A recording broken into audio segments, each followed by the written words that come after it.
মারা গেছে, 1 মাস বয়স বাচ্চা, মেয়ে বাচ্চা কবরে চলে গেছে, মারা গেছে।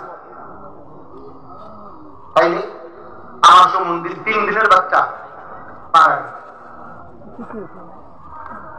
তাইলে এই জন্য বলি দুনিয়া 1000 বার গেলেও সবটাই ধোকা। এই আছেই, এই হাসে তোই কাজ, এই হাসে তোই কাজ। আমি একদিন কুমিল্লা ক্যান্টনমেন্টে এক ছেলে দেখছি, খুব সুন্দর মোটর সাইকেল দিয়ে সে পার করে থাকছে। এখানে দেখছি খুব মৌজে আছে, কাবিলা পর্যন্ত গেছি, আমার গাড়ির পিছন দিয়ে গেছি, দেখছি মানুষের দর এ দাঁড়া, এই দাঁড়া দিয়ে খবর দেখি এই ছেলেটাই আপনার কভার ব্যানের এমন জোরে বাড়ি দিছে, এই পাওটা আলগা হয়ে গেছে। আমার চোখে দেখছি। আমি সিলেট আমার এক মাহফিলে এরকম আমার আরো আগে মোটর সাইকেল দিয়ে নিতে গিয়েছিলেন, 2 মোটর তারাই যারা নিতে আসছে ওদের একজনের মোটর সাইকেলে ধাক্কা লাগে, আরেকজন পইরা 2টা দাঁত জাগাত পড়ে গেছে।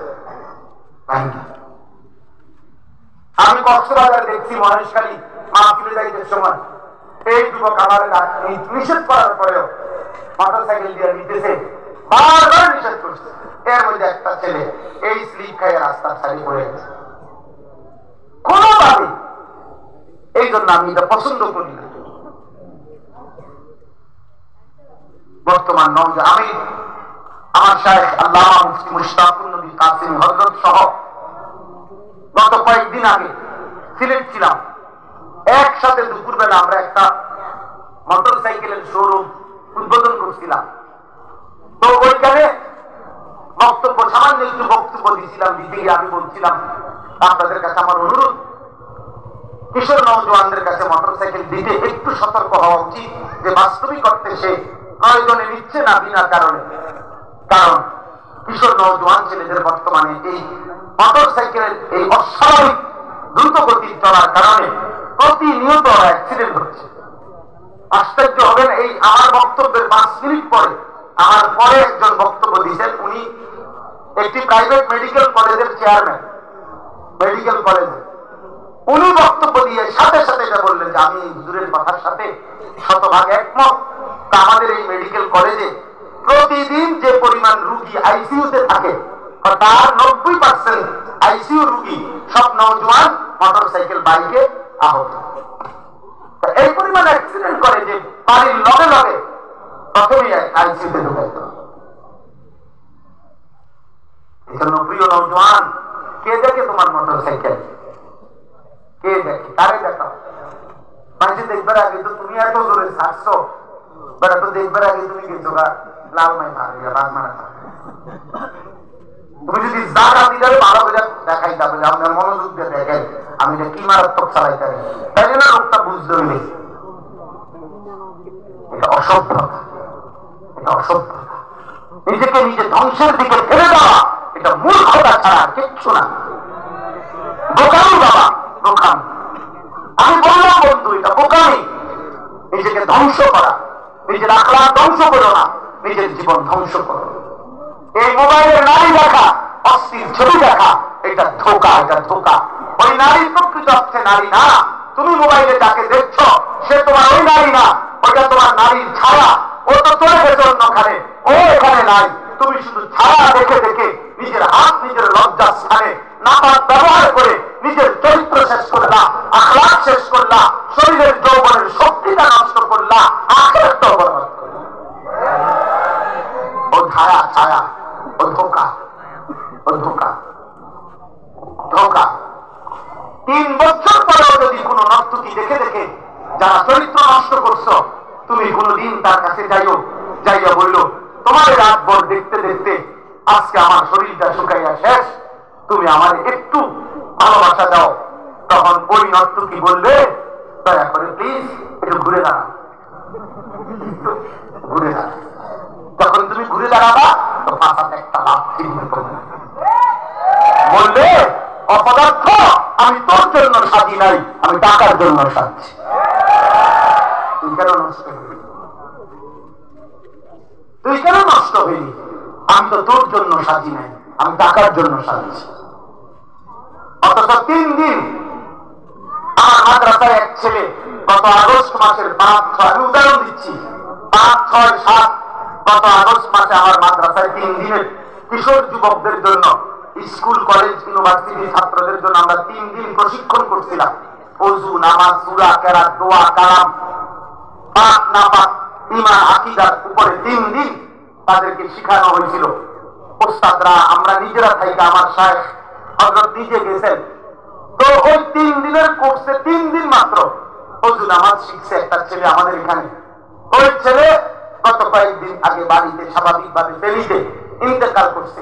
গতকালকে আমি নিজে গিয়া ফেরি মাহফিলের আগে তার কবর জিয়ারত করে তারপরে মাহফিলে গেছি।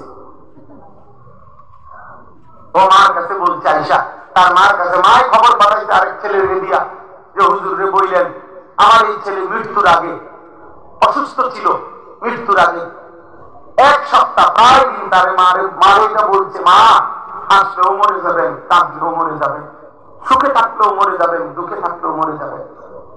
তো মায় বলছে, পুজোই কথা তুই কাঁদতে শুনছি, এ তো আমার নাম বলছে, পরে হুজুরে কইছে। এরপরে 7টা খানিকের মাথায় মরে গেছে।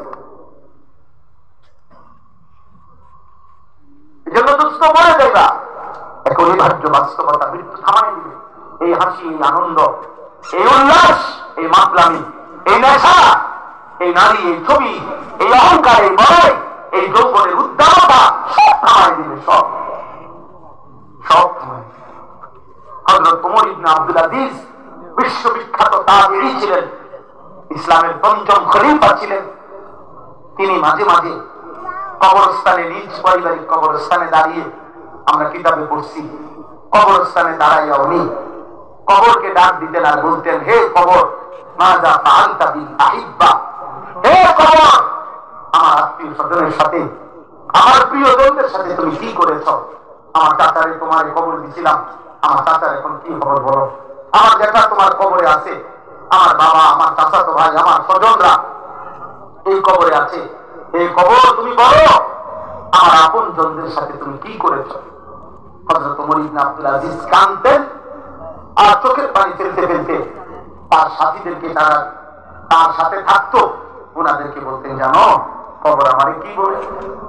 তো বলতো, কবর আমাকে বলে, ওমর ইবনে আব্দুল আজিজ তোর আপন জনের প্রত্যেকের চোখ, নাক, কান, হাত, পাও, শরীরের প্রতিটা অঙ্গ খুলে খুলে আমি মাটির সাথে মিশাই দিচ্ছি।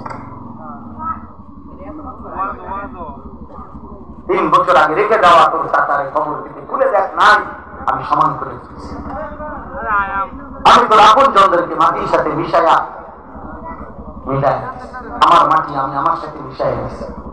মাটি থেকে তৈরি না আমরা, কথা বলে না কেন?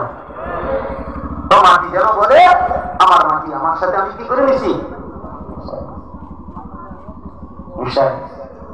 এই জন্য দোস্ত, এক অনিবার্য সত্য, চূড়ান্ত বাস্তবতা, এক চিরন্তন সত্য, তুমি মরে যাবে, আমিও মরে যাব, বাবারাও মরে যাবে, মায়েরাও মরে যাবে, পর্দারের বোন আপনিও মরে যাবেন। এই জন্য অভিভাবক যারা আছে, ছেলেকে ফিরান, মেয়েকে ফিরান, স্ত্রীকে ফিরান। একজন বাবা মায়ের প্রধান পরিচয় যদি সে মুসলিম হয়, মুসলিম অভিভাবকের প্রথম পরিচয়, তিনি তার অধীনস্থদেরকে ঈমান আমলের উপরে, আখিরাতের উপরে রাখার সর্বোচ্চ চেষ্টা করবেন। এটা হলো মূল বিষয়।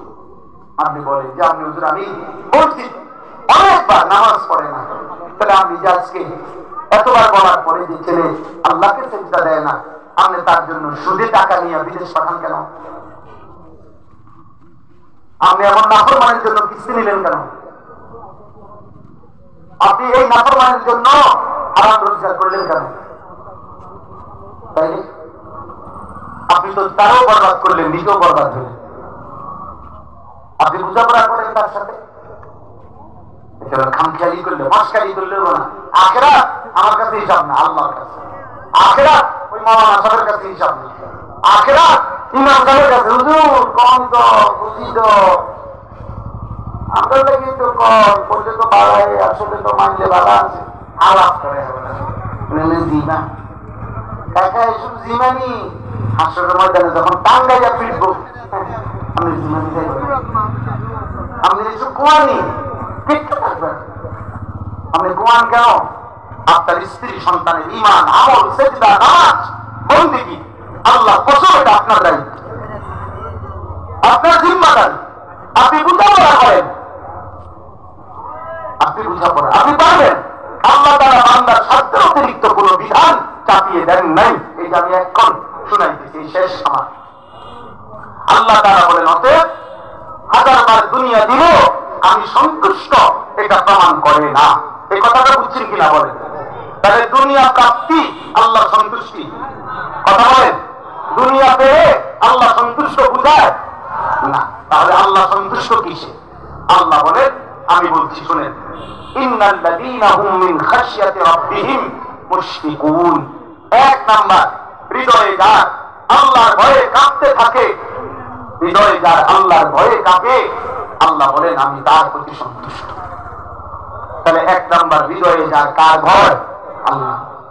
আল্লাহ, আমার আল্লাহর সামনে আমাকে যাইতে হবে। ওয়া আম্মা মান খাফা মাকাম রাব্বিহি ওয়া নাহান নাফসা আনিল হাওয়া ফাইন্নাল জান্নাতা হিয়াল বাকওয়া। আল্লাহ বলেন আল্লাহর সামনে দাঁড়াইতে হবে, এই ভয় যে করে গুনাহ ছেড়ে দেয়, নিশ্চিত জান্নাত তার ঠিকানা।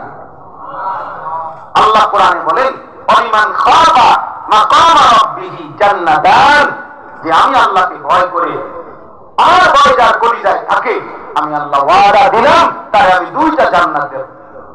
তাহলে তারা আমি দ্বিগুণ নিয়ামত দেব, দ্বিগুণ জান্নাত দেব। আল্লাহ আমাদেরকে তৌফিক দান করে। আল্লাযীনা হুম বিআয়াতি রাব্বিহিম ইউমিনুন।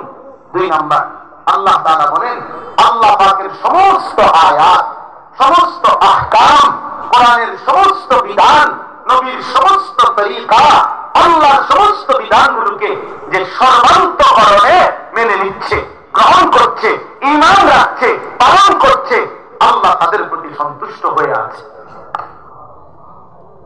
তিন নাম্বার, ওয়াল্লাযীনা হুম বিরাব্বিহিম লা ইউশরিকুন। কোন অবস্থাতেই যারা আল্লাহর সাথে শিরিক করে না এক বিন্দু, তাদের প্রতি আল্লাহ সন্তুষ্ট হয়ে আছে। চার নাম্বার, ওয়াল্লাযীনা ইউতুনা মা আতাউ। সুবহানাল্লাহ, আল্লাহ বলেন যারা